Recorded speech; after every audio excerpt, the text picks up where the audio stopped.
उनको किसी भी तरह के कोई भी इंट्रोडक्शन की जरूरत नहीं है। आप सब लोग उनको बहुत अच्छे से जानते हैं और उनको बहुत प्यार करते हैं।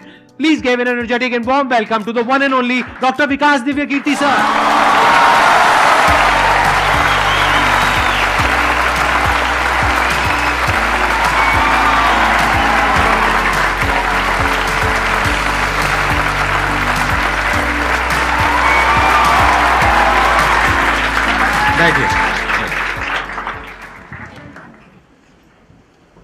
मैं सबसे पहले आपको धन्यवाद देना चाहता हूँ धन्यवाद आपका आने के लिए। Thank you so much. क्योंकि जब से मैंने सीरीज शुरू करी है तब से हमारे कमेंट सेक्शन में कोई भी एक भी ऐसा वीडियो नहीं है जहां पर आपका नाम ना लिखा हो। कई बार मुझे ऐसा लगता है देख करके कमेंट सेक्शन को कि ये मैं अपने चैनल पे आया हूँ या आपके चैनल पे हूँ। मैं सोशल मीडिया पे बहुत कम एक्टिव रहता हूँ तो मुझे आइडिया नहीं था इस बात का, पर मैं थैंकफुल हूँ कि आपने बुलाया, इस लायक समझा कि मैं यहाँ पर आऊँ। सर प्यार बहुत करते हैं बच्चे आपको, मतलब इतना प्यार है जिसकी कोई हद नहीं है। मैं ठीक कह रहा हूँ गलत कह रहा हूँ? यस और नो? सो अब आप लोग जो चाहे जैसे चाहे इनसे क्वेश्चंस पूछ सकते हैं। सर लाइफ में जब भी कोई सिचुएशन आती है कि जिसमें दो रास्ते, एक प्रैक्टिकल और एक इमोशनल, तो बैलेंस आउट कैसे करना है? इमोशनल और प्रैक्टिकल में हमेशा विरोध नहीं होता है, कभी कभी साथ भी चल सकता है। और सिर्फ इमोशनल कुछ नहीं होता, सिर्फ प्रैक्टिकल कुछ नहीं होता, प्रोपोर्शन का डिफरेंस होता है। जब इमोशंस आपके दिमाग पर बहुत हावी हों तो फैसला करने से बचना चाहिए, स्पेशली बड़ा फैसला। छोटा तो ठीक है कि आपके दोस्त ने कहा कि दोस्त नहीं एक फिल्म देखेगा मेरे साथ, आप इमोशनल हो जाके देख ली फिल्म, क्या हो गया, कोई नुकसान नहीं होगा। पर कोई ये कहे कि तो मुझसे प्यार नहीं करते, शादी नहीं कर सकते मुझसे और हमने शादी कर ली, ये ठीक नहीं है। सिर्फ इमोशंस में आके बहुत बड़ा फैसला मत कीजिएगा, चाहे वो करियर का हो, चाहे पार्टनर का हो, चाहे कोई भी फैसला हो। प्रैक्टिकल इतना नहीं हो जाना है कि आप मशीन, रोबोट या पत्थर बन जाएं। क्योंकि आप कितने भी सक्सेसफुल हो, यदि आप इमोशनली सक्सेसफुल नहीं है, इमोशनली स्टेबल नहीं है, इमोशनली वेलबींग के स्टेट में नहीं है, तो आपकी सक्सेस किसी काम की नहीं है, एकदम मीनिंगलेस है। So the success in totality needs emotional happiness, emotional stability as well. इसलिए इमोशंस को खारिज करके जिएंगे तो शायद कुछ अचीवमेंट्स बड़ी हो जाएं, पर वो किसी काम की नहीं है। केवल इमोशंस पे चलेंगे तो हो सकता है कि अचीवमेंट जिंदगी में ज्यादा हो ना पाए।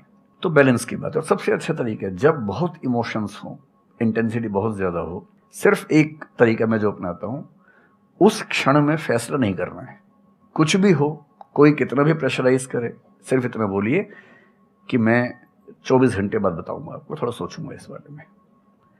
और यदि आपने उस मोमेंट से खुद को बाहर निकाल लिया तो फिर आप डिटैच होकर देख पाएंगे और थोड़ा सा प्रैक्टिकल एलिमेंट भी रहे, इमोशनल एलिमेंट भी रहे, वो फैसले सबसे अच्छे रहेंगे लाइफ के लिए। मैं आपको एग्जांपल से बात समझाता हूँ।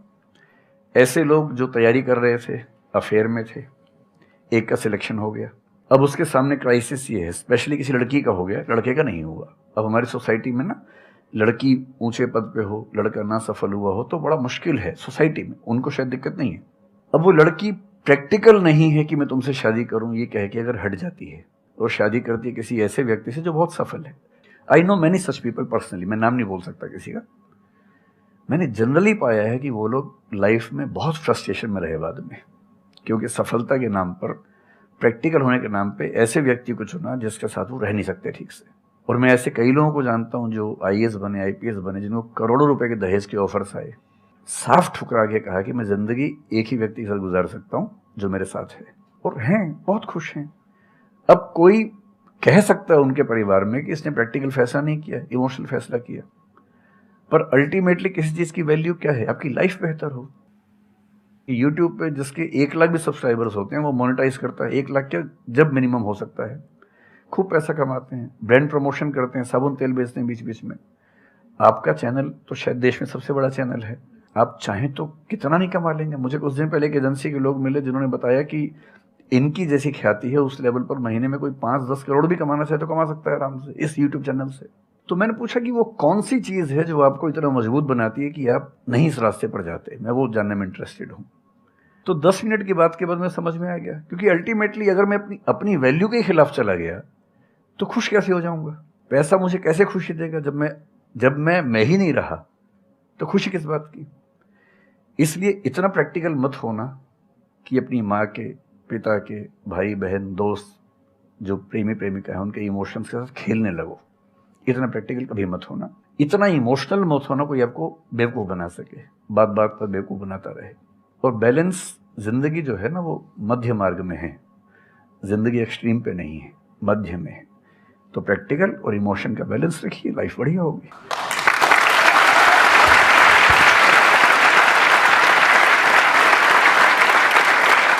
आपने सर इतने अच्छे से एक्सप्लेन किया, मेरे पास में कुछ है ही नहीं बोलने के लिए। यूजुअली मेरे पास में कुछ होता है ऐड करने के लिए, लेकिन आपने पूरा ही उसका ऐसा निचोड़ निकाल दिया। आपने YouTube पे इतना बोला कि सच में नहीं बचाऊंगा आपके पास। 6-7 साल पहले की बात है, मेरी एक स्टूडेंट थी जो सुसाइडल टेंडेंसी की शिकार थी उस समय। उसके घर में कुछ ऐसी ट्रेजेडी, उसकी मदर की डेथ हुई थी, और एक ऐसी ट्रेजेडी जो बहुत ही रेयर किस्म की ट्रेजेडी है जो शेयर करना ठीक नहीं है यहाँ। तो वो मेरे पास आई और मुझे लगा कि आज मैं पहली बार किसी ऐसे व्यक्ति से बात करूं जो डिप्रेशन में है और सुसाइड कर सकता है अगले 1-2 दिन के अंदर अंदर। अब मैं परेशान था कि मैं कैसे मैनेज करूं, और मुझे मोटिवेशन की ऐसी जानकारी उस समय तो बिल्कुल नहीं थी, बाद में थोड़ा बहुत पढ़ा। तो मैंने उससे कहा कि अच्छा तुम घर जाओ, मैं कुछ देखता हूँ। फिर मैं घर गया, नेट पे सर्च करना शुरू किया। करते करते मुझे आपका एक वीडियो मिल गया, अनस्टॉपेबल शायद कुछ आपने एक वो बनाया था उस समय। तो मैंने वो थोड़ा सा देखा 10 मिनट का। मुझे लगा कि ये जो है ना, ये इंजेक्शन है किसी मतलब डिप्रेस्ड व्यक्ति को तुरंत मोटिवेट करने के लिए। तो मुझे ध्यान है कि मैंने उसको वीडियो का लिंक भेजा। मैंने कहा देखो, जिंदगी अपने रास्ते पे चलेगी, ठीक हो जाएगी। जब जब मूड ऐसा हो, बहुत डिप्रेसिंग हो, सुसाइडल मन करे, उस समय वीडियो देखना ध्यान से, और कम से कम उस बुरे फेज से बाहर निकल जाओगी। और फिर मैंने वो वीडियो अपने फैमिली में भी 2-3 बच्चों को भेजा, जो बच्चे उस क्राइसिस में होते थे। तो मैं बहुत थैंकफुल हूँ उन सब बच्चों की जान बचाने में क्या बात कर बड़ी भूमिका है। Thank you so much sir, it means a lot to me. ये तो आपने बहुत बड़ी बात कह दी सर, मेरे लिए बहुत बड़ी बात है ये। नहीं, कई बच्चों की जान बचाई होगी आपने जरूर। जो वो एक मोमेंट होता है, उस मोमेंट में कोई बचा ले तो लोग बच जाते हैं, वो मोमेंट क्रॉस हो जाए तो फिर चीजें बिगड़ जाती हैं। हेलो सर, नमस्ते। नमस्ते सर, बोथ ऑफ यू, मैं हमेशा से आप दोनों की बहुत फैन रही हूँ।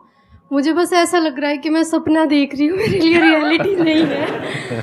मुझे बस आपसे ये जानना, मैं हर मतलब एवरी डे 8 से 10 आवर में पढ़ाई करती हूँ, बट मुझे कभी कभी बहुत डिमोटिवेशन आ जाता है कि होगा नहीं होगा, क्या होगा पता नहीं।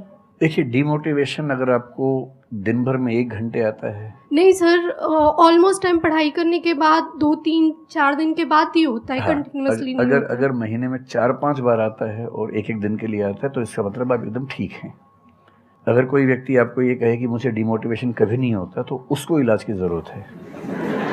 आपको ज़रूरत नहीं है, क्योंकि जब आप अपने से बेहतर व्यक्ति को देखेंगे आपको थोड़ा सा इन्फीरियरिटी कॉम्प्लेक्स आएगा, डिमोटिवेशन आएगा। जब आप अपने से कमज़ोर को देखेंगे आपको सुपीरियरिटी कॉम्प्लेक्स आएगा, थोड़ा सा मोटिवेशन ज़्यादा हो जाएगा। जिस दिन टारगेट पूरा हो जाएगा मोटिवेशन आ जाएगा, जिस दिन टारगेट पूरा नहीं होगा डिमोटिवेशन आएगा। जिस दिन टेस्ट में आपके मार्क्स अच्छे आएंगे आप मोटिवेशन के साथ लौटेंगे, जिस दिन खराब आएंगे डिमोटिवेशन होगा। लेकिन ध्यान रखिए, जिस दिन आप मोटिवेटेड हैं उस दिन आप वजह बन गए कईयों के डिमोटिवेशन की। लगातार मोटिवेटेड होना एक मेंटल इलनेस की निशानी है, और लगातार डीमोटिवेटेड होना डिप्रेशन की निशानी है। इन दोनों से बचना है। तो डीमोटिवेशन की बहुत हाइप है, इतनी हाइप की ज़रूरत नहीं है। थोड़ा बहुत हो, एंजॉय कीजिए उसको, और जब जब लगे कि ज़िंदगी बहुत ख़राब चल रही है, तो मैं जो करता हूँ, अजीब सा लगेगा आपको, मैं कभी कभी शमशान घाट चला जाता हूँ। सर, मैंने ये सुनी है, आपने वीडियोस में भी कहा है। सच में चला जाता हूँ, या ट्रॉमा सेंटर चला जाता हूँ देखने के लिए। ट्रॉमा सेंटर में जाके 1 घंटा बैठ के आ जाइए, मोटिवेशन आ जाएगा। और शमशान घाट में जाके देख लीजिए कि हम जैसे हमसे कम उम्र के लोग वहाँ जल रहे होते हैं, तो लगता है हम जिंदा तो हैं। अगर मैं थोड़ा सा कॉग्निटिव लेवल पर बात करूँ, एक बहुत बड़ा साइकोलॉजिस्ट हुआ, उसका नाम है ब्रेंटानो, कभी सर्च कीजिएगा उसको।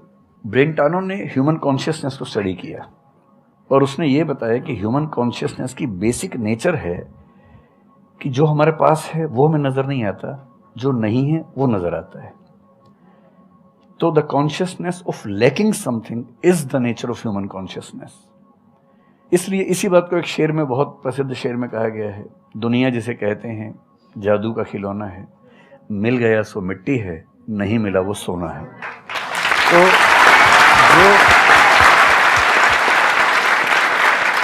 तो जो आपको नहीं मिलेगा ना, हमेशा बड़ा होकर दिखेगा, जो मिलेगा छोटा हो जाएगा। तो ईमानदारी इसमें है कि जब जब डिमोटिवेशन और डिप्रेशन हो, एक कागज़ लेके बैठ जाइए और एक तरफ लिखिए मेरी ज़िंदगी में ऐसा क्या क्या है जो दूसरों के पास नहीं है। पेज भर जाएगा पूरा। तो जो है उस पर ध्यान दीजिए और एंजॉय कीजिए। मेरा क्वेश्चन है कि आजकल बहुत लोग बोलते हैं कि एजुकेशन सिस्टम हमारा पुराना हो गया है और बहुत लोग बोलते हैं कि इसे चेंज करना चाहिए और ये सारी चीज़ें बहुत पुरानी हो रही है जो हम अभी करंटली पढ़ रहे हैं। तो इस पे आपका ओपिनियन क्या है? एजुकेशन सिस्टम में तो बहुत मेजर चेंजेस की ज़रूरत है और ये बात भारत सरकार ने एक्सेप्ट भी की है, नई पॉलिसी भी लेके आए हैं। मतलब मुझे लगता है कि कई लेवल्स पे देखना है। सबसे पहले तो ये डिफाइन करना ज़रूरी है कि एजुकेशन का पर्पज़ है क्या। क्या पर्पज़ केवल नौकरी लेना है, एक जॉब मिल जाए, वही पर्पज़ है? मैं उससे एग्री नहीं करता हूँ। मेरी राय में एजुकेशन का बेसिक पर्पज़ है कि एक होमो सेपियंस एक इंसान बन जाए, सोचना आ जाए, उसको समझना आ जाए। कोई राजनेता या धर्मगुरु उसको गधा ना बना सके, बेवकूफ़ ना बना सके। उसे इतनी समझ हो कि वो चीज़ों को फैक्चुअली, ऑब्जेक्टिवली समझ सके, तर्क कर सके, बहस कर सके और अगर तर्क और बहस में सामने के तर्क ठीक हैं तो उनको एक्सेप्ट भी कर सके, इतना विनम्र भी रहे। बेसिकली पर्सनैलिटी ग्रूमिंग का प्रोसेस एजुकेशन है, वो केवल नौकरी का मामला नहीं है। पहली गलती तब होती है जब हम उसको केवल नौकरी का मामला मान लेते हैं। मतलब नौकरी ज़रूरी है, ऐसा नहीं कि ज़रूरी नहीं है, लेकिन वो सिर्फ वो उसका पर्पज़ नहीं होना चाहिए। सेकेंडली, कई ऐसी चीज़ें जैसे अगर बहुत विस्तार में तो भी नहीं जा सकते, जैसे एक बहुत छोटी बात है सेक्स एजुकेशन हमारी सोसाइटी में। ये इतनी ज़रूरी चीज़ है। स्कूल में जो एडोलेसेंस की एज के लोग हैं, 12, 13, 14 की एज के लोग हैं, उनको वो सब चीज़ें बताएं ताकि गलत सोर्सेज से इंफॉर्मेशन ना मिले, कोई गलती ना कर बैठें। हेल्थ एजुकेशन के रूप में हो, उनको सारी चीज़ें पता हों, ठीक हाथों से पता हो, ठीक तरीके से पता हो। फिर मेरा ख्याल है कि जैसे IITs में अब तो होने लगा है, पहले क्या था कि हम टेक्नोलॉजी सेंट्रिक एजुकेशन पर ज़्यादा फोकस करते थे कि आपने मशीन को समझ लिया, तकनीक को समझ लिया, हो गया, इंसान को नहीं समझा। टेक्नोलॉजी पढ़ने वाले लोग समाज और इंसान से एकदम कटे हुए थे। अब तो ह्यूमैनिटीज़ के कुछ सब्जेक्ट्स पढ़ाने की परंपरा शुरू हो गई है। एक होलिस्टिक एजुकेशन हो। ह्यूमैनिटीज़ वाला बच्चा केवल हिस्ट्री, पॉलिटिकल साइंस, सोशियोलॉजी पढ़ता है, उसको कोडिंग का सी भी नहीं आता, टेक्नोलॉजी बिल्कुल नहीं आती उसको MS एक्सेल भी नहीं पता क्या होता है।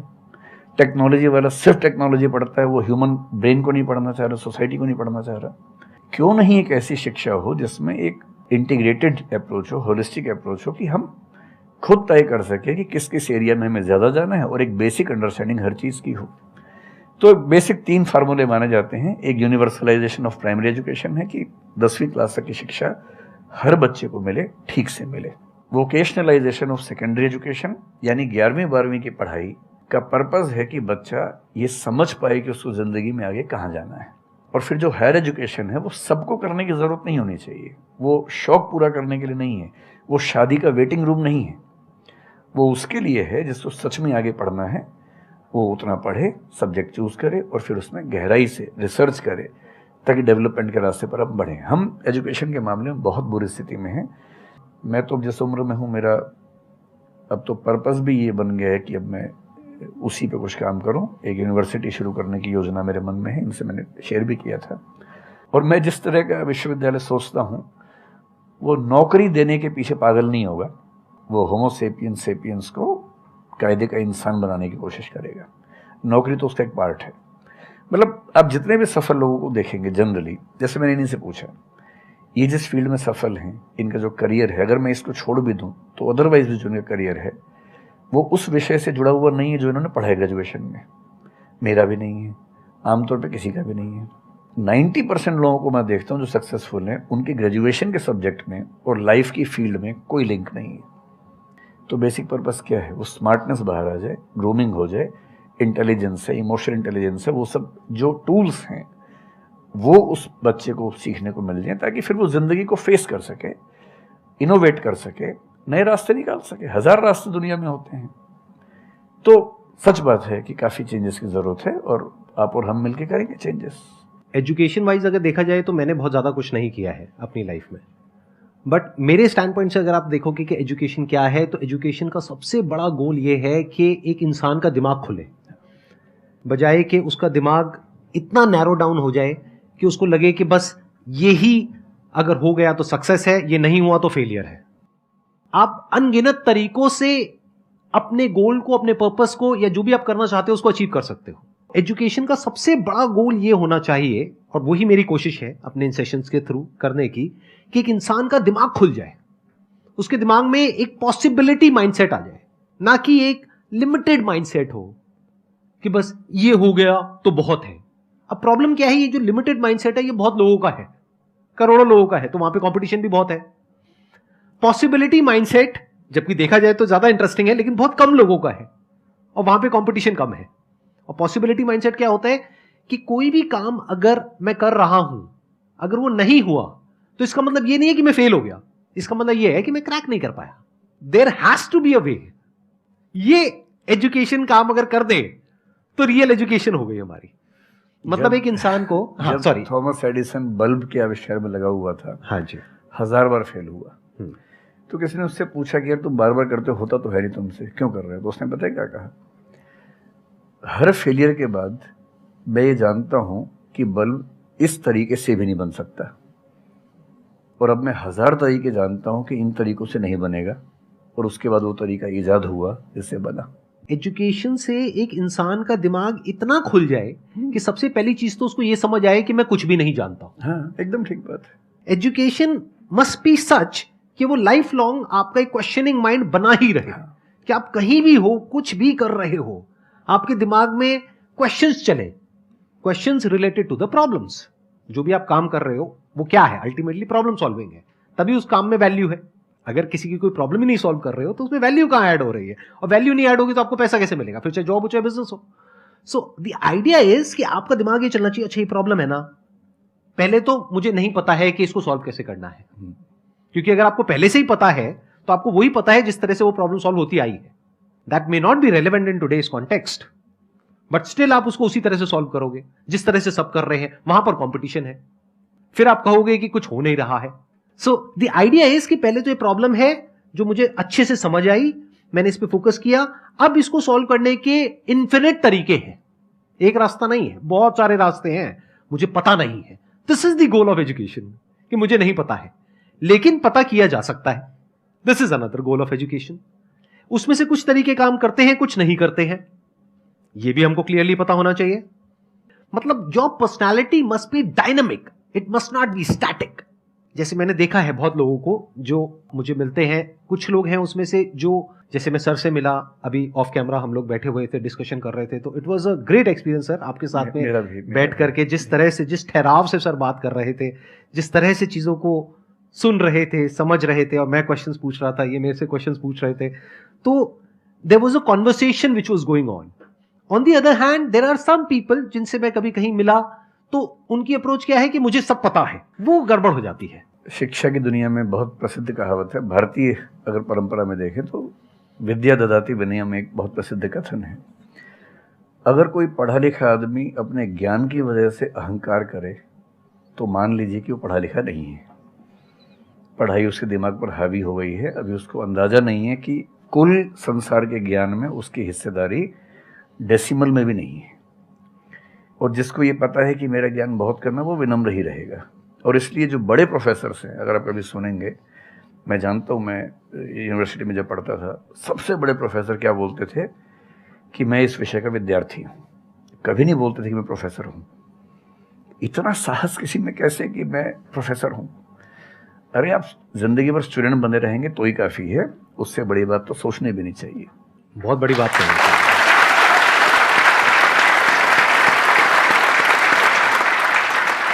मतलब कि एजुकेशन का गोल आपको प्रोफेसर बनाना नहीं है, आपको स्टूडेंट बनाना है। अगर सर की बात को आगे एक्सटेंड किया जाए, एकदम सही बात। एक लाइफ लॉन्ग स्टूडेंट, कि आप सीखते चले जा रहे हो, सबसे जिससे मिल रहे हो, लोगों से सीख रहे हो, सिचुएशन से सीख रहे हो, अपनी लाइफ के अच्छे एक्सपीरियंसेस से सीख रहे हो, बुरे से सीख रहे हो। जैसे मैंने देखा है, जब भी यहाँ पे कोई क्वेश्चंस पूछते हैं ना, सबके क्वेश्चंस एक ही होते हैं, सर सक्सेसफुल कैसे हो। कभी मैंने आज तक ये क्वेश्चन नहीं सुना किसी का भी जो इससे बड़ा क्वेश्चन है, जो आप रिलेट कर जाएंगे कि सर सक्सेस हमारा दिमाग खराब किस तरीके से करती है, या सक्सेस का क्या माइनस पॉइंट है। सही बात। सक्सेसफुल होने से बड़ा है मीनिंगफुल होना, सार्थक होना। सफल होना छोटी बात है, सार्थक होना ज़्यादा बड़ी बात है। सर मेरा क्वेश्चन ये है कि लाइफ में बहुत सारे सर्कमस्टांसेस आते हैं जहाँ पे मतलब हमें ये लगता है, बहुत सारे निगेटिव थॉट्स आते हैं कि मतलब आगे कैसे बढ़े। How to get rid of fear of failure sir, कैसे हम इसको हैंडल करें। अगर हम कोई किसी चीज़ को शुरू करना चाहते हैं सर, तो हमारे दिमाग में बहुत सारे निगेटिव थॉट्स चलते रहते हैं, हो पाएगा नहीं हो पाएगा, बहुत तरह के नेगेटिव क्वेश्चंस आते रहते हैं सर। तो इसको कैसे हैंडल करना है सर इस सिचुएशन को? फियर ऑफ फेलियर थोड़ा सा ठीक भी है, ये हमें रोकता है उन दिशाओं में जाने से जहाँ हमें जाना भी नहीं चाहिए। जैसे मान लीजिए मैं सोचूं कि मैं फुटबॉल प्लेयर बन जाऊं, मुझे पता है कि नहीं बन पाऊंगा, मेरी फिटनेस वैसी नहीं है, तो मुझे ये फियर रोक लेगा, ठीक बात है ना। ये ज़रूरी नहीं है कि आप दुनिया में हर चीज़ के लिए ठीक हो। हर किसी का एक पैकेज है, हर किसी का जो एट्रीब्यूट्स हैं या वर्च्यूज़ हैं उन सब का एक पैकेज है। We can be good at few things, we can be best at maybe one thing, we can not be best at everything. तो ये बहुत ज़रूरी है कि अपने एप्टीट्यूड को देख के हम सिलेक्शन करें कि हमें कहाँ जाना चाहिए। ठीक है, अगर सिलेक्शन कर लिया है तो फिर फियर ऑफ फेलियर होने की वजह ये है कि या तो आप जो कंपटीशन है उस पर ज़्यादा फोकस कर रहे हैं, अपनी स्ट्रेंथ पे कम फोकस कर रहे हैं। मेरे ख्याल से स्ट्रेंथ पे फोकस करना, कुछ अच्छे लोगों की कंपनी में रहना जो थोड़ा सा मोटिवेट करते हों, अच्छे दोस्त हों, लगातार मनहूस टाइप की बात ना करते हों, ऐसे लोगों के साथ रहना, कुछ रिक्रिएशनल एक्टिविटीज़ उससे बाहर निकल के थोड़ा खेलना कूदना, मतलब फिजिकली फिट रहना, वो सब रहेगा तो हार्मोन्स जो हमारे दिमाग में आते हैं उससे, फिजिकल एक्टिविटी से, जो एंडोर्फिन्स वगैरह हैं, हैप्पी हार्मोन्स हैं, डोपामाइन वगैरह है, वो रिलीज होते रहें तो हम वैसे भी बहुत फियर से बचे रहते हैं। और अंत में मेरा तरीका ये है कि अगर मैं कुछ नहीं करूँगा तो फेल होना तय है, करूँगा तो चांस है कि फेल होऊंगा या पास हो जाऊँगा, तो नहीं करने में तो तय है कि फेल हो गया, तो क्यों नहीं, चांस ले लेते हैं। और एक जगह फेल होऊंगा तो तय मान के चलिए कि दूसरी जगह मेरे फेल होने के चांस कम होगा, क्योंकि मुझे एक एक्सपीरियंस है प्रयास करने का और फेल होने का, और वो एक्सपीरियंस किसी ना किसी क्वांटिटी में हर फील्ड में काम आता है, मैच्योरिटी आपके अंदर आती है। और मैं एक शेर अक्सर यूज़ करता हूँ, बहुत बहुत प्रिय शेर मुझे है, और मुझे सच में लगता है कि ज़िंदगी को जीना बहुत आसान काम है, मुश्किल काम नहीं है। असली बात है कि आप प्रयोग करें, कोशिश करें, और हार जाएं तो दूसरी कोशिश करें। और मैं इसीलिए एक लाइन हमेशा बोलता हूँ, क्यों डरे, ज़िंदगी में क्या होगा, कुछ ना होगा तो तजुर्बा होगा।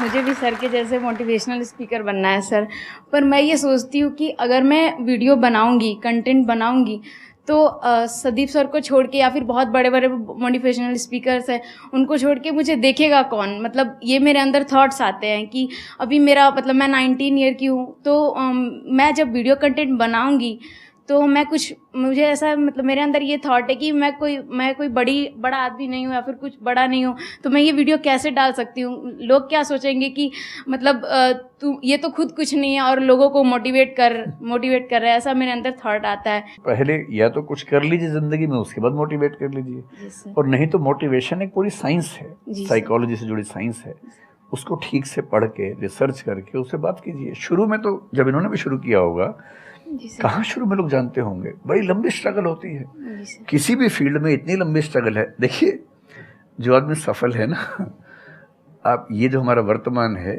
ये ऐसे ही नहीं बन गया है। हर सफल आदमी का एक बहुत लंबा अतीत होता है जिस पर नज़र किसी की नहीं होती है। और बशीर बद्र ने एक बड़ी गहरी बात कही थी, ये फूल मुझे कोई विरासत में मिले हैं, तुमने मेरा कांटों भरा बिस्तर नहीं देखा।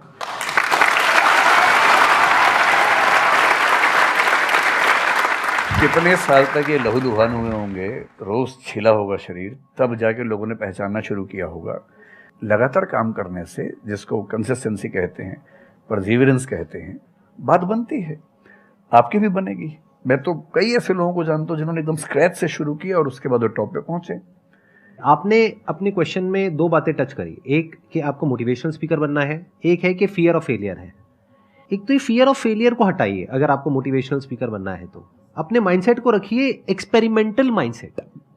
आप ये समझिए life is like an experiment. एक साइंटिस्ट का माइंड कैसा होता है, वो ये थोड़ी ना सोचता है कि मैंने ये एक्सपेरिमेंट किया, ये फेल हो गया तो क्या होगा। उसको पता है failure is the part of success. जब तक 20-30 बार, 50 बार, 100 बार कोई एक्सपेरिमेंट फेल नहीं हुआ, इसका मतलब वो कुछ नया ट्राई नहीं कर रहा, इसका मतलब वो तो रिपीट कर रहा है। जैसे स्कूल में बच्चे करते हैं लेबोरेटरी में कि बुक में देखा बस उसको कॉपी किया, तो दोनों में फर्क हो गया ना। एक है कुछ नया डिस्कवर करना, कुछ नया क्रिएट करना, एक है जो क्रिएट हो चुका है उसको रिपीट करना। तो you are talking about becoming a motivational speaker. तो अगर आप मेरे जैसे बनेंगे तो कोई क्यों देखेगा आपको? आपको तो अपने जैसा बनना पड़ेगा ना। तो अब उसमें क्या करना पड़ेगा? अब आपको क्या पता कि आपके अंदर ऐसा क्या है जिसको लोग देखना चाहें? उसके लिए तो एक्सपेरिमेंट करना पड़ेगा, ट्राई करना पड़ेगा। एक तरह से आप वीडियो बना के डालोगे, कोई नहीं देखेगा। दूसरी तरह से बना के डालोगे, कोई नहीं देखेगा। फिर तीसरी तरह से, फिर चौथी तरह से। हो सकता है 6 महीने बाद, 1 साल बाद, 2 साल बाद जा करके कहीं थोड़ा सा कुछ ऐसा क्लिक हो जाए जो हो सकता है आपको लग रहा था कि शायद ये नहीं होगा और वो क्लिक हो जाए। बट ये सब होता उसी के साथ में जो कुछ कर रहा होता है, जो कुछ ट्राई करता है। जैसे ट्राई करोगे तो हो सकता है हो जाए, नहीं करोगे तो पक्का है नहीं होगा, जैसा अभी सर ने थोड़ी देर पहले कहा था।